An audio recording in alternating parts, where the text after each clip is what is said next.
नमस्कार, मैं हूं कायनात खान। आप देख रहे हैं सोशल टीवी। खबरों की शुरुआत करने से पहले एक नजर आज की हेडलाइंस पर। जन्म शताब्दी पर याद किए गए कथा शिल्पी फणीश्वर नाथ रेणु टीएनवी कॉलेज के हिंदी विभाग में कार्यक्रम का हुआ आयोजन। नाथनगर प्रखंड में सैकड़ों मतदाताओं के बदल गए मतदान केंद्र, ग्रामीणों ने लगाया बीएलओ पर गड़बड़ी का आरोप। अब आरामदेह होगी भागलपुर से राजधानी की यात्रा, भागलपुर डिपो को मिली 6 इलेक्ट्रिक बसें। और सार्वजनिक क्षेत्र और सरकारी बैंकों के निजीकरण के विरोध में सड़कों पर उतरे बैंक कर्मी, सरकार के खिलाफ की नारेबाजी। अब खबरें विस्तार से। कथा शिल्पी फणीश्वर नाथ रेणु की जन्म शताब्दी पर टीएनवी महाविद्यालय के हिंदी विभाग में कार्यक्रम की अध्यक्षता महाविद्यालय के प्रधानाचार्य डॉक्टर संजय कुमार चौधरी ने की। हिंदी विभाग के पूर्व प्राध्यापक डॉक्टर अंजनी कुमार राय ने साहित्य के क्षेत्र में रेणु की कृतियों की विस्तार से चर्चा करते हुए उनके उपन्यास मैला आंचल को आज भी प्रासंगिक है। इसके पहले दीप प्रज्वलित कर कार्यक्रम का आरंभ हुआ और अनुराधा, सुप्रिया, पल्लवी तथा शालिनी ने स्वागत गान गाकर अतिथियों का स्वागत किया। समारोह में मिथिलेश कुमार सिन्हा, डॉक्टर अनिरुद्ध कुमार, डॉक्टर सुमन, डॉक्टर रश्मि कुमारी ने रेणु की जीवनी और साहित्य पर प्रकाश डाला।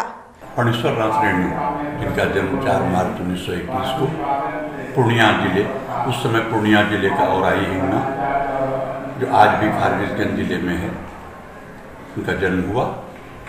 और जन्म से ही उन्होंने अपने परिवार की गरीबी, आर्थिक तंगी और उपेक्षा को इतना देखा था कि जब उन्होंने होश संभाला और जब कलम उनके लायक बन गई, उसके बाद उन्होंने अपनी कलम से पूरे विश्व को, भारत को ही नहीं पूरे विश्व को बता दिया कि समाज के अंतिम व्यक्ति को जब तक कोई देखता नहीं है तब तक न कोई साहित्य, न कोई शासन, न कोई समाज चलता। अब तक आपने नेताओं के अलग अलग दलों में पाला बदलने की चर्चा सुनी होगी, लेकिन अब मतदाता भी नेताओं की तरह अपना मतदान केंद्र बदलने में लगे हैं।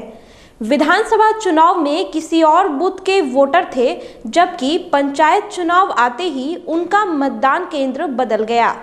जिले की प्रखंडों में मतदाता सूची में गड़बड़ी सामने आ रही है। मामला भागलपुर जिले के नाथनगर प्रखंड के निसअंबे पंचायत का है, जहां सैकड़ों मतदाताओं की सूची में ऐसी गड़बड़ी पाई गई है। मतदाताओं का आरोप है बीएलओ राजीव ने पंचायत चुनाव में किसी खास प्रत्याशी को फायदा पहुंचाने के उद्देश्य से ऐसा किया है। वार्ड 9 के मतदाताओं का कहना है विधानसभा चुनाव में जिस मतदान केंद्र पर वोट डाला था वह पंचायत चुनाव में बदलकर दूसरे वार्ड में कर दिया गया।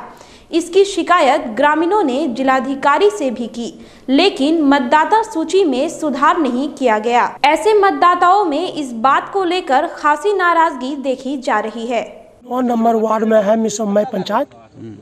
तो अभी जो विधानसभा का जो दिया हम वोट, वो डिग्गी दे दिया था। सब दिन देते थे बंगला स्कूल में यहाँ, और दे दिया है डिग्गी। उसके बाद जो है जब अभी चुनाव आया मुखिया का, तो उसमें जो है हमारा नाम ही नहीं है, कहाँ है हम लोग दो चार घर का पते नहीं लग रहा है। जो जेन्युइन वोटर था 9 नंबर में, वो 9 नंबर से हटा करके 10 नंबर में दे दिए। ठीक है, बहुत ऐसा वोटर है कि उसको जो है नाम ही नहीं है 9 नंबर में, जबकि विधानसभा चुनाव में वोट दिया था 9 नंबर से, और उनको हटा के कहीं 13 में दे दिया, कहीं 14 में दे दिया। ये सारा बीएलओ के तरफ से बहुत बड़ा मिस्टेक हुआ है और गलती हुआ है। वो किसी के बहकावे में ऐसा काम किए हैं। भागलपुर से राजधानी पटना की दूरी सुगम बनाने के लिए बिहार राज्य पथ परिवहन निगम की 2 डीलक्स बस बुधवार को भागलपुर पहुंची। मुख्यालय की ओर से भागलपुर प्रमंडल को 6 इलेक्ट्रिक बसें उपलब्ध कराई गई है, जिसमें 2 मुंगेर, 2 जमुई और 2 बसें भागलपुर से पटना के लिए चलेंगी। गुरुवार को भागलपुर तिलका मांझी सरकारी बस स्टैंड से एक डीलक्स बस पटना के लिए रवाना हुई, जिसका किराया 335 रुपये निर्धारित किया गया है। हम आपको बता दें कि नई डीलक्स बसें अत्याधुनिक सुविधाएं जीपीएस और वाईफाई से लैस है, जिसमें कि यात्रियों के सामान रखने की बेहतर जगह और आपातकालीन अलार्म सहित सीसीटीवी कैमरा लगाया गया है। स्पेसियस है, कंफर्ट यही है कि और प्राइवेट की तुलना में उतना ही लंबाई चौड़ाई में हमें सिर्फ 41 सीट की गाड़ी है वो, और प्राइवेट वाले का तो 52 सीट वैसे भी रहता है। मगर हम देखिए समय की बात तो वैसे रोड अगर ये क्लियर रहा तो 5 घंटा 6 घंटा। सरकार के निजीकरण की ओर बढ़ते कदम और सार्वजनिक क्षेत्र और सरकारी बैंकों के निजीकरण के खिलाफ गुरुवार को इलाहाबाद बैंक और बैंक ऑफ इंडिया के कर्मचारी हड़ताल पर रहे। विरोध में बैंक कर्मियों ने इलाहाबाद बैंक क्षेत्रीय कार्यालय के समीप नारेबाजी की और वित्त मंत्री को इसके लिए जिम्मेदार ठहराया। बैंक एसोसिएशन के प्रशांत कुमार मिश्रा ने बताया कि केंद्र सरकार की पहल पर वित्त मंत्री निर्मला सीतारमण ने सार्वजनिक बैंकों के निजीकरण करने की घोषणा की है। उसी के खिलाफ आज जिले भर के सभी बैंक कर्मचारियों ने हड़ताल कर केंद्र सरकार की नीतियों के खिलाफ धरना प्रदर्शन कर रहे हैं। हड़ताल कर्मियों ने कहा कि अगर केंद्र सरकार यह फैसला वापस नहीं लेती है तो 16 मार्च को पूरे देश भर के बैंक कर्मी हड़ताल और धरना प्रदर्शन करेंगे।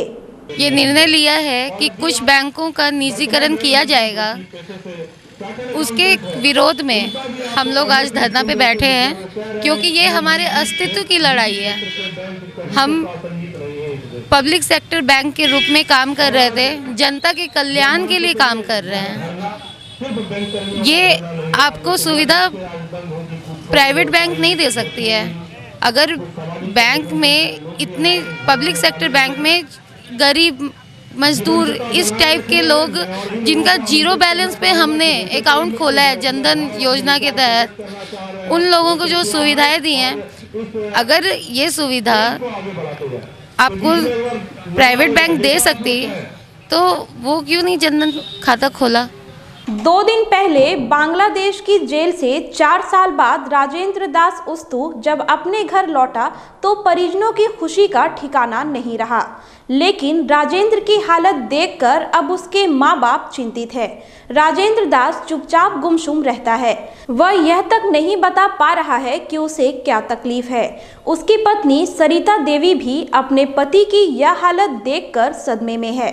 परिवार वालों को इस बात की चिंता है कि उसका इलाज कराए या 2 बच्चों के बाप राजेंद्र के परिवार की परवरिश करे।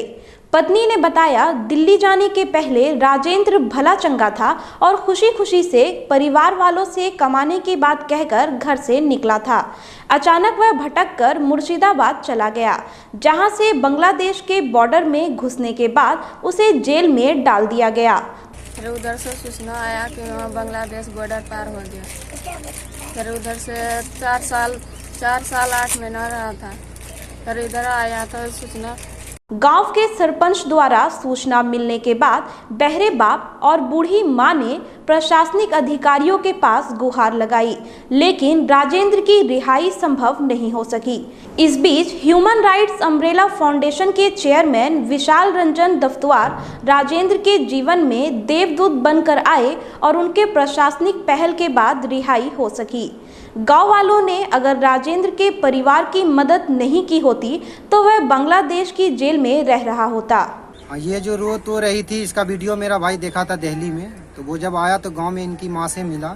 मिलने के बाद जो है तो मतलब विशाल रंजन दफ्तुआर से उसकी बात होती थी, तो उनसे जा कर के जो है तो सारा काम इसका मतलब करवाया। 3 से 4 महीने के अंदर इसका ये सारा प्रक्रिया हुआ है और ये वापस घूर के आया। कल के दिन वो टाइमली नहीं पहुंचते तो बांग्लादेश बॉर्डर गार्ड्स उसको लेके वापस चली जाती और फिर ये मामला अनिश्चितकालीन कम से कम 1 साल के लिए वो टल जाता और सारा मामला जो है पेंडिंग में चल जाता और सारे प्रयास भूल गोबर हो जाते। तो ये तो सरकार को सोचना होगा। सतीश चौधरी के समय भी हमने एक सवाल उठाया था कि अगर ये सीएम का भाई होता, किसी हायर अथॉरिटी का भाई होता, आप सपोज करें कि ये सीएम का भाई या दूसरे किसी हायर अथॉरिटी का भाई होता और डीजीपी और चीफ सेक्रेटरी के पास हाई कमीशन ऑफ इंडिया के पत्र आते, तब भी क्या बिहार पुलिस नहीं जाती? सबौर कृषि कॉलेज के पास तेज गति से आ रहे अनियंत्रित ट्रैक्टर ने एक बच्ची को कुचल डाला। जिससे उसकी घटनास्थल पर ही मौत हो गई।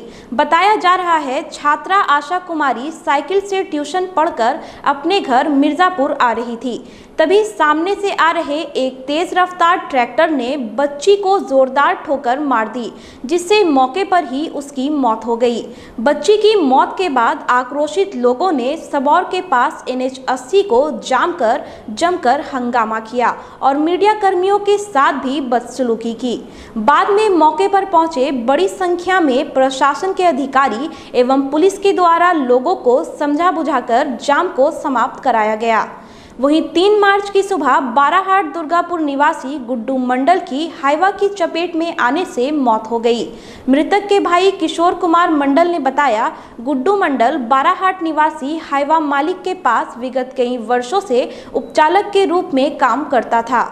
3 मार्च की सुबह चालक बुद्धू मंडल और मृतक गुड्डू मंडल हाईवा लेकर बाराहाट जा रहा था, जहां अमरपुर बिशंबर चक के समीप गाड़ी जाम में फंस गया। इसी दौरान गाड़ी बैक करने के क्रम में हाईवा का चक्का गुड्डू मंडल के ऊपर चढ़ गया। घटना के बाद चालक बुद्धू मंडल ने मृतक गुड्डू मंडल को मायागंज में भर्ती कराया और मृतक के परिजनों को सूचना देकर फरार हो गया। बिशंबर चक में हुआ और ड्राइवर बोला कि जाओ पीछे गाड़ी बैक करेंगे, और बैक करने में ही ड्राइवर उसके ऊपर चढ़ा दिया चक्का।